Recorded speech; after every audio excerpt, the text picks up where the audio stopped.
Чолаков, който се чуди време ли е за времето?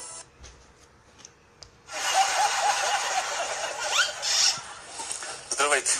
Ами, нормално е синоптиците да са малко отнесени от вихъра. И на Кристина Балинска и се е случило така да започне прогнозата. И докато ние чакаме времето, Кристина изобщо не си губи времето. Какво става, бе, вече? Вече се съмна. Продължаваме с неволята на синоптичката. Но и днес продължава да вали в Испания. След като имахме една от най-топлите според метеорологичните архиви зима, месец април на много места започна с необичайни снеговалежи. Ами трябваше да си вземи записките, но така се скри, че всички я видяхме. И докато Кристина се опитваше да се скрие, Иво Андреев направо изчезна от ефир. Такова ще време да според мен. Ей, факири са тия синоптици, бе! Веднъж изчезват, друг път изписват прогнозата върху дрехите си. Тази сутрин температурите ще са от 9 до 13 градуса, а след обед от 18 до 23, северозападна и югоизточна България до 24. И докато на Иво му изписаха градусите върху риската, вижте как изписаха почивните дни на графиката. Особено спиране на валежите можем да очакваме към вторник и сряда. А през неделя и неделя ще има само дъжд. Недели, а защо не цяла почивна седмица? У нас през повечето почивни дни до края на работната седмица, Тези обърквания синоптиците са най-добри. в края на тази и в началото на следващата температура ни очаква понижение на дневните температури. И още. Четвъртък и петък по-голям. В четвъртък и петък. А също така и... Днес в ранния следобед в района на Търговище падна и грах с големина на орех. Такъв крах и на женския пазар не са виждали. Но да продължим с объркванията.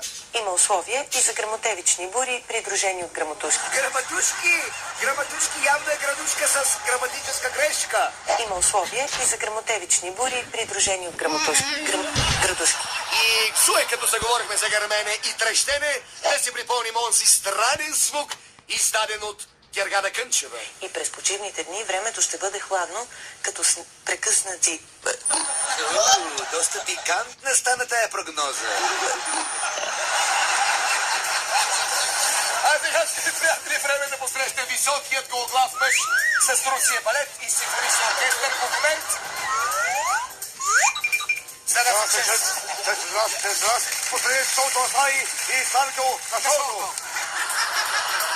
Връщаме се в ранните години на шоуто на Слави, когато балета все още се казваше Сатен. Тук стана нещо нередно. Видяхте ли, уважаеми зрители, тук стана нещо нередно. Ето, момичето си тръгна. Какво е то? Сега ще го обясня, Василев. Ето това се случи на това момиче от балет Сатен. Но тя като една страхотна професионалистка успя да завърши танца по този начин. С поклон. Ние също се покланяме пред нейните прелести, които тя въпреки всичко успя да скрие. Оставаме се Слави от времената, когато балета все още слизаше по парапета. Опа, едната има проблема с парапета. Ляшка, леко се изсумва по стълбите, леко да не падне. Нека да го видим пак, моля ви се. Третата слиза, усмихва се, прави две стъпки и продължава успешно. Ето какво се случи 10 дни по-късно. Внимание! Отново сме на парапета с балета. Оп, чакай. Нещо стара. Така леко стълбите намерена. Нека да го видим отново. Ето нашето момиче прага. Опа! Но проблемите с гравитацията не бяха само за балета. Леко, дръж се, мъжки. Слави, върза кънките. Явно